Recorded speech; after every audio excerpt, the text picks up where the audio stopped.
नमस्कार, सत श्री अकाल, राम राम साहब, वनक्कम, खम्मा गनी, आप सभी का ऑल्टर्नेट मीडिया में फिर से स्वागत है। हमारे साथ फिर से जुड़े हुए हैं Ashwani sir from Jammu and Kashmir, a Kashmiri Hindu social activist, a leader.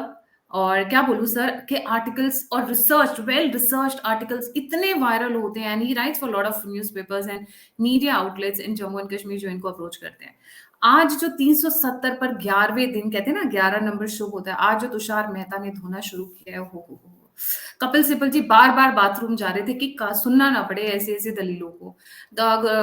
Gopal Subramaniam जी बार बार पानी पीने जा रहे थे, और बाकी राजीव धवन जी बार बार फोन अटेंड करने के बाद के मायने से बाहर निकल रहे थे। इस तरीके की तैयारी और इस तरीके का जुनून मैंने पहली बार केंद्र में देखा है। बिकॉज इससे पहले हम ज्यादातर देखते हैं थकेले से आ रहे हैं, सॉलिसिटर जनरल, अटॉर्नी जनरल, वो लोग आराम से भाई ठीक है सुनवाई, बट अभी जो आ रहे हैं ऐसा लग रहा है एक जंग की तैयारी के लिए जा रहे हैं। और इनकी एक चालाकी थी फैक्ट्स को देखिए। कहा जाता है आप पूरा का पूरा फैक्ट रख दीजिए, पर कुछ फैक्ट बता दीजिए, बाकी बताइए मत, तो वो भी चोरी हुई ना। वो बहुत सारे फैक्ट्स को चुराने की कोशिश कर रहे थे, बरगलाने की कोशिश कर रहे थे, कोने में धकेलने की कोशिश कर रहे थे। पर इस बार तुषार मेहता ने कहा रुको बेटा, हम मैदान में उतर चुके हैं और ये मामला बहुत संगीन है, देश की सेफ्टी, सिक्योरिटी, इंटीग्रिटी का मैटर है। उसी के साथ Ashwin sir, over to you ji. Actually जैसा आपने कहा मैं वहीं से शुरू कर देता हूं। जिस तरह से कल और आज हमने बेंच में जो ये कॉन्स्टिट्यूशन बेंच बना है वहां जो हालात देखे, मुझे तो ऐसा लगा जैसे तुषार मेहता जी अपना पूरा जरा बख्तर लगा करके, तलवार हाथ में लेकर के, सारा सामान सजा करके घोड़े पे जंग के मैदान में कूद पड़े हैं। उन्होंने जिस तरह से अपनी बातों को वहां पर रखा, सबसे पहले तो उन्होंने जो उनका सबसे बड़ा हथियार था कि उनको ये कहा गया था कि वो अपना सारा जितना भी उनके पास में वो एक्सीडिंग स्टेट्स जितनी है उनको लेकर के जितना भी उनके पास में गवर्नमेंट ऑफ इंडिया के आर्काइव्स में रखा हुआ सामान है उसके बेसिस पर एक टेबल बना करके लाए, जिसमें तीनों स्टेट्स, तीनों प्रकार की स्टेट्स, एक वो जो एक्सेशन किए हुए थे जिन्होंने एक्सेशन साइन किया था, दूसरा वो जिन्होंने नहीं किया था और यूनियनाइजेशन के माध्यम से बड़ी स्टेट्स के साथ उन्होंने या प्रोविंसेस के साथ उन्होंने ज्वाइन किया था, और तीसरा वो सारी स्टेट्स जिन्होंने मर्जर किया था। क्योंकि हमने देखा हुआ है एक झूठ का पुलिंदा पिछले इतने सालों से हमने बार बार उसी को दोहरा रहे थे। ये पर्टिकुलरली वो पॉलिटिकल पार्टीज जो कश्मीर में और जम्मू कश्मीर के सारे वहां के माहौल को खराब कर रहे थे, ये कहते हुए, बार बार ये कहते हुए, इस झूठ का सहारा बार बार उन्होंने लिया है कि जम्मू कश्मीर की प्रिंसली रूल स्टेट्स ने उस समय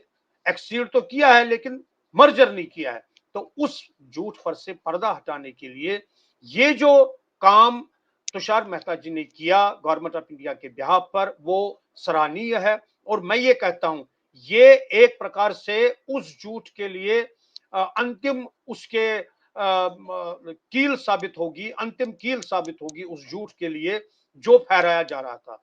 दूसरा, फिर जब जरा करते करते बात आर्टिकल 370 से जंप होकर के आर्टिकल 35A पर आ गई, तो वहां पर बीच उस सुनवाई के जराहों के बीच में chief justice of India mister Chandrachud जिस प्रकार से खुद कूद पड़े और उन्होंने ये कह दिया कि आर्टिकल 35A के बारे में जो आप कह रहे हैं, this article 35A has taken away fundamental rights of the people in Jammu and Kashmir state.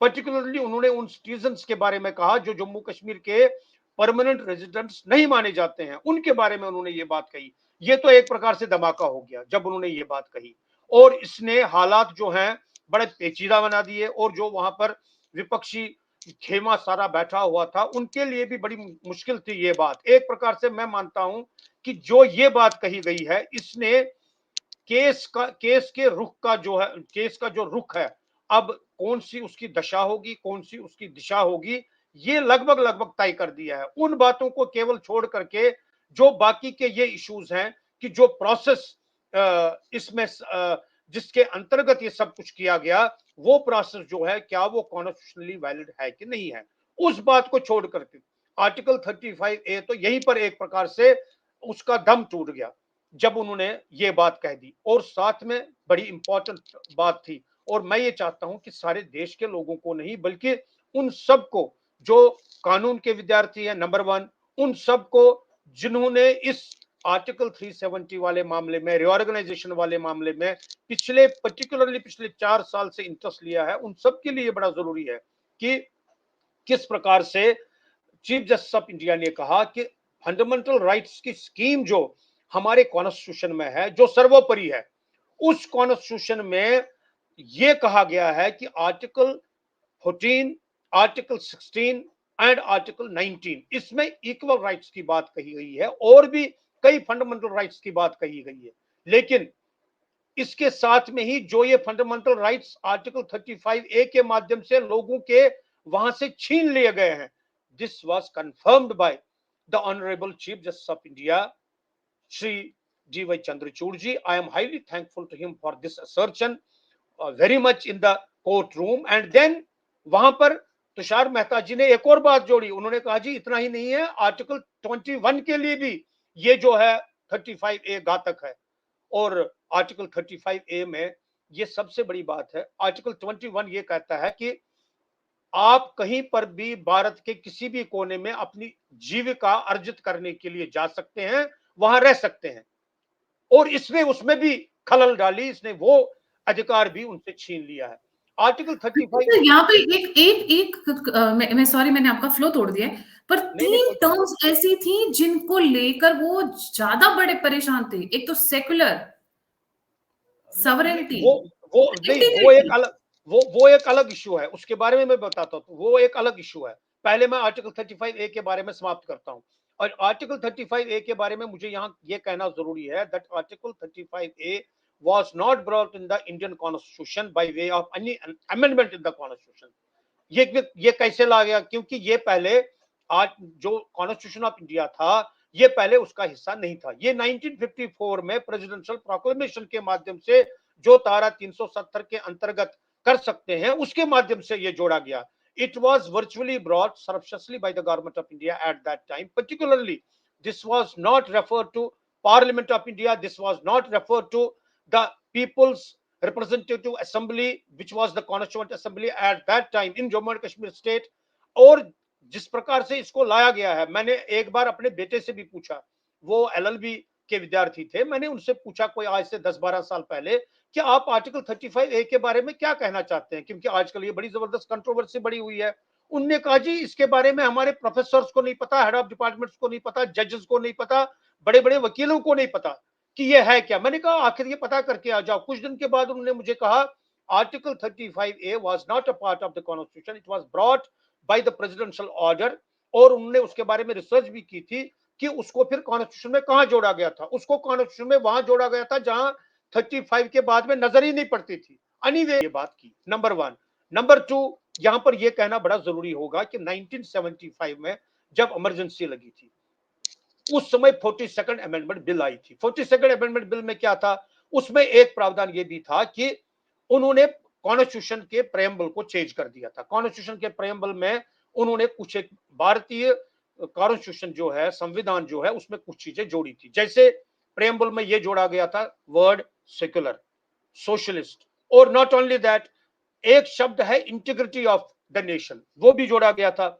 लेकिन उन चीजों को जम्मू कश्मीर की असेंबली में कभी भी डिस्कस नहीं किया गया। Neither they were made a part of the Jammu and Kashmir constitution by the Jammu and Kashmir Assembly and the government in Jammu and Kashmir state. Not only this, one thing more happened. उस समय उन्होंने क्या किया था, 1975-76 की मैं बात करता हूं, उन्होंने उस समय जितनी भी लेजिस्लेचर बॉडीज थी इंक्लूडिंग पार्लियामेंट, उसका 5 साल का टेन्योर 6 साल का कर दिया था। फिर जब जनता पार्टी की गवर्नमेंट आ गई, they reversed it. But what happened, this thing was not taken to Jammu and Kashmir state. और जम्मू और कश्मीर स्टेट में जो लास्ट असेंबली थी, मतलब लेटेस्ट जो अभी डिसॉल्व हुई है, तब तक 6 साल ही चलता रहा। पूरा इन 40 साल में वही जो उस समय किया गया था, जिसको बदल दिया गया था, जम्मू कश्मीर में नहीं बदला, वो पूरा 6 साल वहां चलता रहा।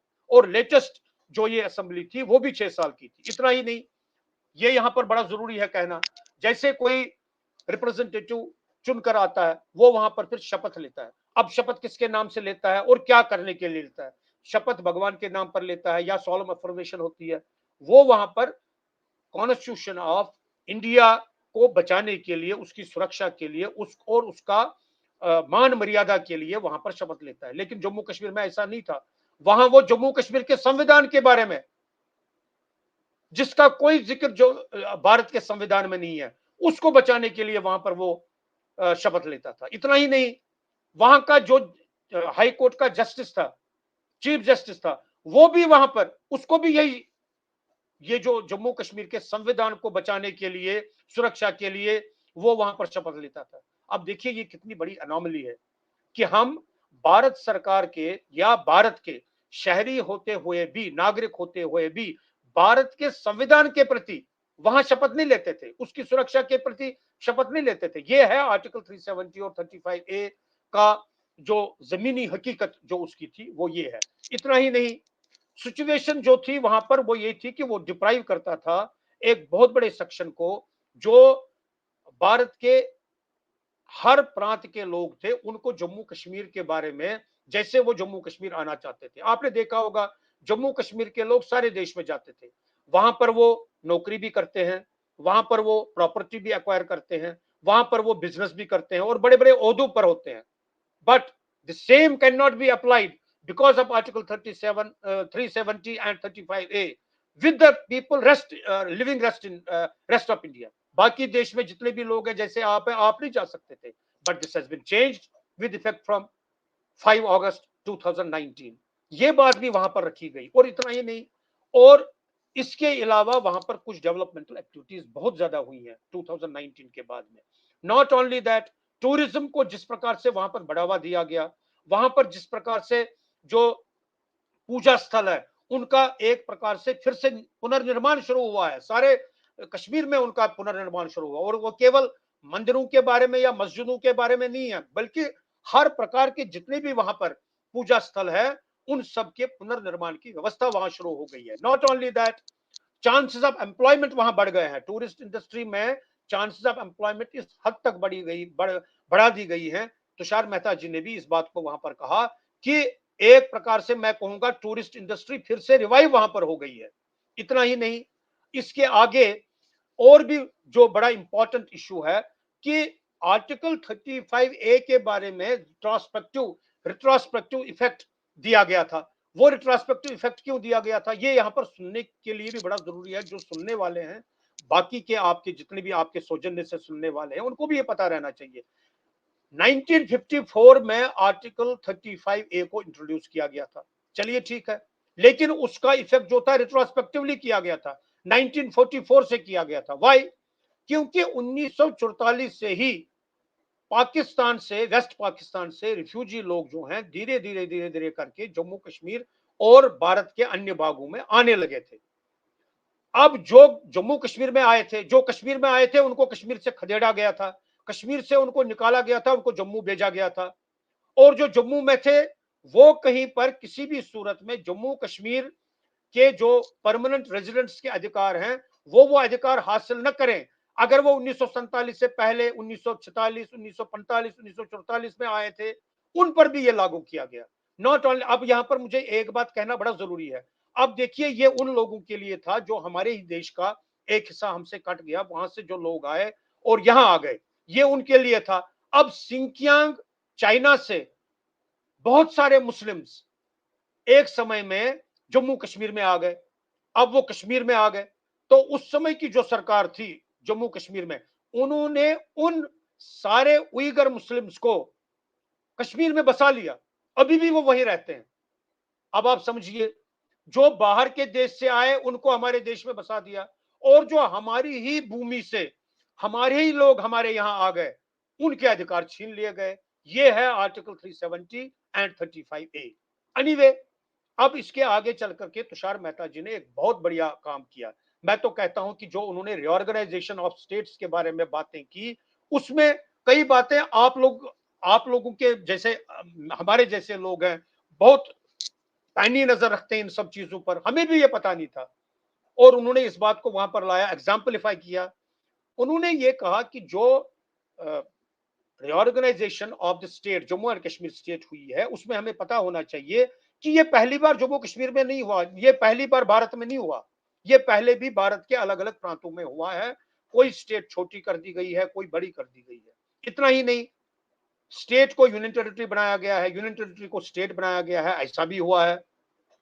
पेशतर तो ये हुआ है कि जब ऐसा हुआ है तो वहां की जो विधानसभा है, उस विधानसभा में इस बात को डिस्कस किया गया। लेकिन जब पंजाबी सूबा के नाम पर मूवमेंट चली, उसके बाद में जो पंजाब को विभक्त करके, उसके हिस्से करके 4 हिस्सों में बांटा गया। पंजाब को 4 हिस्सों में बांटा गया। एक तो पंजाब बन गया, दूसरा हरियाणा, तीसरा एक यूनियन टेरिटरी बन गई जिसका नाम चंडीगढ़ पड़ा, और जो बाकी का हिस्सा बचा वो हिमाचल प्रदेश के साथ जोड़ दिया गया। यहां पर यह बात बहुत इंपॉर्टेंट है और हम सबको समझनी चाहिए कि उस समय पंजाब में किसी प्रकार की लेजिस्लेटिव असेंबली नहीं थी। उस समय वहां की लेजिस्लेटिव असेंबली को सस्पेंडेड एनिमेशन में रखा गया था और वहां की असेंबली का सारा कार्य जो है पार्लियामेंट ने किया था। Parliament worked as the legislative assembly of this Punjab, और उसने वो सारा काम किया जो अभी 2019 में हमने 5 अगस्त 6 अगस्त को देखा पार्लियामेंट ने किया। उस समय भी वही हुआ जो उस पंजाब की सिचुएशन में हुआ था। अब ये कहना कि पंजाब एक अलग स्टेट थी, जम्मू कश्मीर अलग स्टेट थी, for all practical purposes this has been clarified by the chief justice of India himself. मैंने पहले भी कहा, I am highly thankful to him for this, that Jammu and Kashmir's accession to Dominion of India, Union of India was unconditional, full, final and absolute. इसलिए हम ये कह नहीं पाएंगे कि पंजाब की स्टेट का मामला अलग है और जम्मू कश्मीर की स्टेट का मामला अलग है। There is no difference between the two. ये बात भी सामने आ गई। और यहां पर एक चीज कहना बड़ा जरूरी होगा, जब संसद में इन चीजों पर बात हुई आर्टिकल 370, ये कोई आज पहली बार नहीं हुआ है। संसद में पिछले बराबर 60-70 सालों से आर्टिकल 370 को हटाने के लिए कई लोगों ने कोशिशें की। उसमें उस समय के जनसंघ के लोग, सोशलिस्ट लोग, इवन कांग्रेस के लोगों ने बात की कि इसको हटाना चाहिए। मुझे याद है एक नाम प्रकाशवीर शास्त्री का नाम, बलराज मधोक का नाम, इन्होंने कई बार, अटल बिहारी वाजपेयी, उन्होंने बहुत बार ये इशू उठाया है आर्टिकल 370 के बारे में, और बार बार ये कहा गया, आपने भी सुना होगा कि नेहरू जी ने पार्लियामेंट में कहा था, आप इसके बारे में ज्यादा चिंता न करें, ये घिस घिस कर घिस जाएगा। वक्त के साथ आर्टिकल 370 घिस घिस कर घिस जाएगा। अब जब ये घिस दिया पूरी तरह से तो फिर चिंता क्यों? अब यहां पर एक और बात है। अब चलिए ये तो घिस गया, लेकिन इसके बारे में एक और चीज समझना बड़ा जरूरी है। आर्टिकल 370 में जो उसका 373 है, जो उसका तीसरा वो उसका सेक्शन है, वो स्पष्ट रूप सब से क्लॉज। बताता है, वो स्पष्ट रूप से ये बताता है कि this article can cease, can be abrogated, can be amended by whom? By the president of India. अब यहां पर सवाल ये पैदा होता है, क्या प्रेसिडेंट ऑफ इंडिया के पास शक्ति थी? क्योंकि क्वेश्चन पैदा होता है कि जम्मू कश्मीर उस वक्त असेंबली नहीं थी।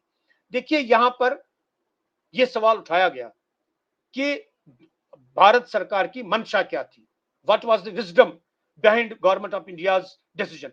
उस पर तो साफ तौर पर चीफ जस्टिस ऑफ इंडिया ने कहा, मैं उसके लिए भी उनका बड़ा आभारी हूं, जिस प्रकार से उन्होंने इस बात को स्पष्ट किया। उन्होंने ये कहा that this court can not go into the wisdom of the action that has been taken by the government of India in regard to abrogation of article 370। Yes, फिर हम क्या करेंगे? हम कॉन्स्टिट्यूशनल वैलिडिटी देखेंगे। हम गवर्नमेंट की wisdom में और उनके इंटेंट में नहीं जाएंगे कि उन्होंने ये क्यों किया है। अब एक दूसरी बात जो उन्होंने वहां पर प्रश्न उठाया है, और मुझे लगता है ये प्रश्न वैलिड है। उन्होंने वहां पर कहा कि आपने रिऑर्गेनाइजेशन के माध्यम से जम्मू कश्मीर के स्टेट को, जो पहले फुल फ्लेज स्टेट थी, उसको आपने यूनियन टेरिटरी बनाया है। उस पर आप अपना जो आपका स्टेटमेंट है उसको ठीक से यहां पर क्लियर करिए।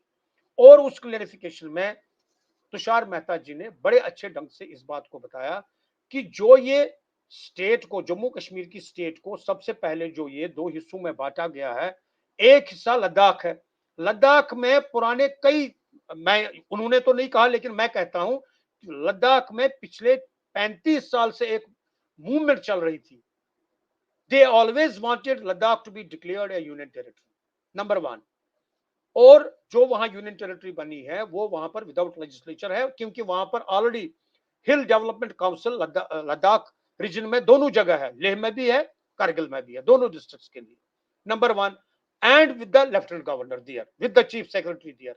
ये तो लद्दाख का मामला हो गया। अब जम्मू कश्मीर का मामला, उस पर स्पष्ट रूप से तुषार मेहता जी ने कहा कि ये एक टाइम फ्रेम के अंतर्गत वापस होगा, ये फिर से स्टेट बनेगी। लेकिन जो अभी ये यूनियन टेरिटरी बनी है उसके बारे में भी उन्होंने स्पष्टीकरण दिया। उन्होंने कहा केवल दो ही क्षेत्र जो हैं वो केंद्र सरकार ने अपने पास रखे हैं, बाकी सारे क्षेत्र जो हैं वो जम्मू कश्मीर की यूनियन टेरिटरी के पास ही हैं, वहीं की एडमिनिस्ट्रेशन के पास है। और वो दो एरिया क्या है? Number one is police and number two is public order.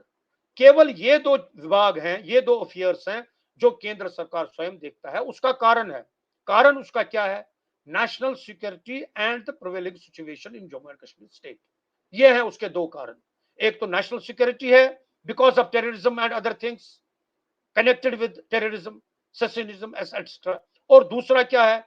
दूसरा है जो वहां पर एक प्रिवेलिंग सिचुएशन खड़ी हो गई थी, जिसमें आपने देखा होगा, आपने भी अनुभव किया होगा काफी देर से, वहां पर आपने देखा होगा पत्थरबाजी, ये अलगाववाद के नारे के साथ साथ में भारत विरोधी वो हड़ताल और कर्फ्यू, सिविल कर्फ्यू और बाकी सारी चीजें, दुकानें बंद करना, हड़ताल करना, लोगों को वहां से चलने नहीं देना और वहां के जीवन को दरहम बरहम करने की जो कोशिशें वहां थी, उस दृष्टि से वहां पर उन्होंने ये बात कर दी और उन्होंने ये क्लियर कर दिया। फिर भी एक और बात हुई, चीफ जस्टिस ऑफ इंडिया ने आज, ये लेटेस्ट है, उन्होंने तुषार मेहता जी को ही नहीं, मतलब सॉलिसिटर जनरल के साथ साथ में उन्होंने अटॉर्नी जनरल साहब वेंकट रमनी जी को भी ये कहा कि आप अपने जो केंद्र में आपके सीनियर मोस्ट हैं, which means the political bosses, home ministry, prime minister's office, वहां से ये पूर्ण रूप से पता करके आइए कि what is the time frame of reverting back to the state. ये उन्होंने जरूर कहा है और ये अच्छी बात है। उन्होंने उसमें फिर ये कहा, तुषार मेहता जी ने क्लियर किया कि ये बात तो already home minister Amit Shah ji ने on the floor of the house कई बार कही है। Even on 5th August and 6th August he said this in 2019, then he repeated it several times। इस बार भी उन्होंने दो तीन बार पार्लियामेंट में ये बात कही है that it will be reverted at an appropriate time। वो अप्रोप्रिएट टाइम कौन होगा ये तय करने के लिए जो एक्चुअल कॉम्पिटेंट अथॉरिटी है, that is only the government of India, और कोई कॉम्पिटेंट अथॉरिटी नहीं है जो ये फैसला ले सकती है। इसके साथ में ही मुझे यहां कहना ये बड़ा जरूरी होगा कि कपिल सिब्बल जी ने अपनी आदत के अनुसार, जो उनकी आदत थी, कई बार इंटरप्ट करने की कोशिश की। वो यहां तक इंटरप्ट करने की कोशिश करते रहे जिस पर उनको कई बार तुषार मेहता जी ने, मतलब जिसे ये कहते हैं कि जवाब तो दिए, लेकिन आखिर वो भी जवाब देने में यहां तक आ गए कि बार बार जब वो इंटरप्ट करने की और डिस्टर्ब करने की कोशिश कर रहे थे, तो तुषार मेहता जी ने उनको दो टूक उनके मुंह पर बड़े दरबार में वहां कहा, बड़ी अदालत में कहा, you can not destabilise me without my permission and you have no authority to do that, I can not allow you to do that, nor you can do that. ये उन्होंने यहां तक वो गए। आप इससे इस बात का अंदाजा लगा सकते हैं कि तुषार मेहता जी को जो डिसरप्ट करने की उन्होंने कोशिशें की थी वो कितनी की थी। एक और बात उन्होंने वहां पर बताई और मुझे लगता है वो तुषार मेहता जी की तरफ से बड़ा एक जिसे कहते हैं ना, वो एक बुलेट, उन्होंने वो बड़ी बड़ा तेज, बड़े तेज अपने तीर मार दिए। उन्होंने कहा कि जम्मू कश्मीर में 2019 के बाद में, जब से आर्टिकल 370 समाप्त हुआ है, तब से वहां पर एक बहुत बड़ी कानून लेजिस्लेटिव रिप्रेजेंटेशन की प्रक्रिया हुई है, वहां वोटिंग हुई है और उसमें सारे जम्मू कश्मीर के लोगों ने भाग लिया है, जो भी एलिजिबल वोटर्स हैं। वहां पर district development councils, block development councils और वहां पर जो म्युनिसिपल कॉर्पोरेशन और म्युनिसिपल काउंसिल्स हैं, उनके वहां पर इलेक्शन हुए, जिसमें लगभग 35,000 के करीब लोग इलेक्ट होकर के आ गए। This is the biggest ever election held in Jammu and Kashmir in its history. आज तक की 1947 के बाद में ऐसा कभी इलेक्शन नहीं हुआ जिसमें इतने सारे लोग चुन करके किसी व्यवस्था के माध्यम से वो वहां पर आ गए हों। और इतना ही नहीं, उन्होंने फिर डेवलपमेंट वर्क्स के कई एग्जाम्पल दिए कि उन्होंने वहां पर किस प्रकार से वो सारा किया। और ये डेमोक्रेटिक प्रोसेस की जो बात है, जो उसके बारे में बेंच ने चिंता व्यक्त की, वहां पर उन्होंने अपना कंसर्न दिखाया। जो डेमोक्रेटिक प्रोसेस है जम्मू कश्मीर में, वो कब शुरू होगी, उसका एक्चुअली रेफरेंस था in context of the legislative assembly elections. तो उसके बारे में भी उन्होंने कहा कि ये भी अपने समय पर होगा। लेकिन मुझे ऐसा लग रहा है, ये उन्होंने तो नहीं कहा, ये मैं कह रहा हूं, मुझे ऐसा लग रहा है 2024 के लोकसभा इलेक्शन तक बहुत मुश्किल है, क्योंकि जिस प्रकार के हालात बने हैं वहां इलेक्शन होंगे। सबसे बड़ा उसका रीजन है कि जब तक ये मामला सुप्रीम कोर्ट में विचाराधीन है, और जब तक सुप्रीम कोर्ट में इस पर डिसीजन नहीं आएगा, this is my point of view, I do not think government of India will go for any kind of a legislative assembly elections in Jammu and Kashmir state. This is my own point of view and it is good also. मैं इसलिए इसको ठीक मानता हूं कि एक बार अब चूंकि मामला विचाराधीन है सुप्रीम कोर्ट के, एक बार ये मामला साफ होकर के सामने आएगा, then government of India will be in a position to take the right decision at an appropriate time. और मुझे लगता है वो अप्रोप्रिएट टाइम तब है जब ये दोनों काम हो जाएंगे। नंबर 1, सुप्रीम कोर्ट का डिसीजन इस इशू पर आ जाएगा, एंड नंबर 2, 2024 में लोकसभा के इलेक्शन होंगे। और एक बात और उसके साथ में अंत करता हूं इस जो चर्चा है उसका, उन्होंने ये कहा कि जब 2019 में ये सारे डिसीजन लिए गए, उस समय जम्मू कश्मीर के प्रतिनिधि वहां पर पार्लियामेंट में मौजूद थे, और दोनों जगह मौजूद थे, not only in Lok Sabha but also in the Rajya Sabha. They were present there. They took part in the discussion. मुझे अभी वो डिस्कशन याद है when they narrated their own point of view, जो उनका पॉलिटिकल नैरेटिव था उन्होंने वो वहां पर रखा उस समय, क्योंकि उस समय 6 मेंबर पार्लियामेंट जो उस समय हुआ करते थे, अब तो जम्मू कश्मीर में 5 है और लद्दाख में 1 है, उन 6 मेंबर्स ने वहां पर अपनी पोजीशन क्लियर कर दी थी। उन्होंने अपना वहां पर जो उन्होंने बोलना चाहिए था वो बोला उन्होंने। इसी प्रकार से राज्यसभा में 4 मेंबर थे, उन्होंने भी अपनी बात को वहां पर रखा था जब ये डिस्कशन वहां हुई थी, ये उन्होंने वहां पर क्लियर किया। और ये उन्होंने इसलिए क्लियरिफिकेशन दी थी कि बार बार ये कहा जाता है कि जम्मू कश्मीर के प्रतिनिधियों से बातचीत नहीं हुई। जम्मू कश्मीर के प्रतिनिधियों के होते हुए जब उन्होंने संसद में डिस्कशन में भाग लिया, तब उसके बाद में जो वोटिंग हुई, उन्होंने उस वोटिंग में भी हिस्सा लिया। अब वोटिंग में किसने किसको वोट दिया, दैट इज अनदर इशू।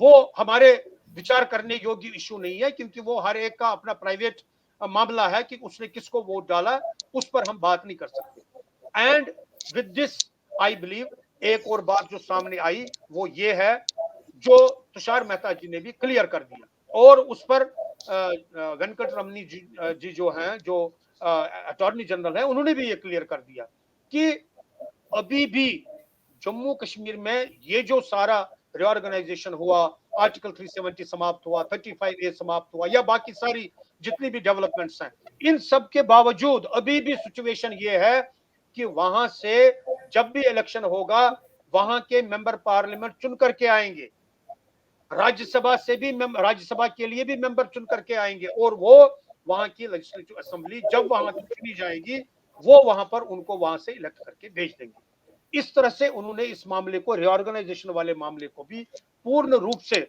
आज तो मैं ये कहूंगा एक ऐतिहासिक दिन था, कल और आज, जिस प्रकार से उन्होंने गवर्नमेंट ऑफ इंडिया के स्टांस को, और जो इस देश में देशभक्त लोग हैं उनकी भावनाओं को वहां पर व्यक्त किया है। आई एम हाईली थैंकफुल। मैं तो ये कह रहा हूं, साधुवाद इन तुषार मेहता जी का, साधुवाद वेंकट रमनी जी का, साधुवाद भारत सरकार का। उन्होंने जिन चीजों पर पर्दे डाले हुए थे, उन चीजों पर से पर्दों को सरका करके सच्चाई को लोगों के सामने लाया है, देश के सामने लाया है। बहुत बहुत धन्यवाद भारत सरकार को भी, और इन सॉलिसिटर जनरल और अटॉर्नी जनरल को भी। ये कहते हुए मैं अपनी बात का अंत करता हूं। जी, thank you so much sir. आपने इतनी डिटेल में इतनी बातें रख दी कि मेरे पास क्वेश्चंस ही नहीं बचे। मैंने जो पॉइंट्स नोट किए हुए थे, आपने सारे पॉइंट्स कवर कर लिए। So I hardly have any cross question. But हाँ, एक चीज जरूर है, जिस तरीके से, जैसा भी आपने अंत में कहा, जिस तरीके से इन्होंने पर्दों में रखने की कोशिश की बहुत सारी बातों को, जानबूझकर डेलिबरेट और हाइडिंग फैक्ट्स, इन लोगों के ऊपर होने चाहिए केसेस, क्योंकि ये एज अ लॉयर इनका राइट, इनका ये रिस्पॉन्सिबिलिटी होती है that they should bring all the facts to the table. But ये डेलिब्रेट कौन से फैक्ट्स को लाना है, बाकियों को कूड़ेदान में रहने दो। जी सर। देखिए, मैं एक बात यहाँ पर जोड़ना चाहा, हालाँकि वो मेरी मंशा नहीं थी आज बोलने की, वो कभी और बोलते, क्योंकि देखिए जिस प्रकार से जम्मू कश्मीर में पिछले 70 सालों में फंडामेंटल राइट्स को लोगों से उनको छीन लिया गया था, ह्यूमन राइट्स लोगों से छीन लिए गए थे, वुमेन राइट्स महिलाओं से छीन लिए गए थे। ये एक प्रकार से जिनोसाइडल प्रोसेस का एक हिस्सा है। This is a part of the genocide process, this is a part of ethnic cleansing. ये जो वहां पर हुआ है कानून के माध्यम से हुआ है, और उन्होंने ये सारा संवैधानिक माध्यम से ये सारी चीजें की हैं। संविधान का बेजा इस्तेमाल करके, संविधान को गलत रीति से लागू करके ये सारी चीजें वहां की गई हैं। और आपने मुझे एक हिंट दिया है, शायद अब एक इसके बाद में जब इसका फैसला हो जाएगा, सुप्रीम कोर्ट में एक अपील करनी पड़ेगी। अल्टीमेटली वो क्या है कि आज जो ये हुआ है और जिस मुकाम पर आज हम पहुंचे हैं, और जम्मू कश्मीर में ये सारी इथनिक क्लिनजिंग और जिनोसाइड हुआ है, आखिर उसके लिए जिम्मेदार कौन है? इस पर एक अपील सुप्रीम कोर्ट में दायर करनी पड़ेगी, भले ही उसमें समय लगे, कोई चिंता नहीं, लेकिन इस पर भी एक बार सुप्रीम कोर्ट में पूर्ण रूप से बहस चले और ठीक प्रकार से चले। अनफॉर्चुनेटली अभी तक जो इस तरह की एप्लीकेशंस, जो इस तरह की अपील्स सुप्रीम कोर्ट में आई हैं, unfortunately supreme court rejected those, they dismissed those, but the time has come and that will be coming after the judgment on this matter, जो अभी वहां पर जेर दलील है, जो वहां पर अभी जिस पर बहस चल रही है, इसके बाद में उसके लिए दरवाजे खुल जाएंगे। Right, thank you so much sir for joining. जाने से पहले सभी व्यूअर्स से रिक्वेस्ट है, बहुत मेहनत लगती है पूरा कंटेंट लाने में, तैयार करने में, बस आप इतना सा कर दीजिए, लाइक सब्सक्राइब और शेयर करना ना भूलें। और जो लोग मुझे सपोर्ट करना चाहते हैं, सभी लिंक्स डिस्क्रिप्शन बॉक्स में। इसी के साथ जय हिंद, जय श्री राम, हर हर महादेव। अश्वनी सर से हम जुड़े रहेंगे, हम हर वक्त जैसे ही कोई नई नई डेवलपमेंट्स आती रहेंगी, चाहे कश्मीर पर, सुप्रीम भारत कोर्ट पर, माता या की जय। भारत माता की जय। Thank you so much sir.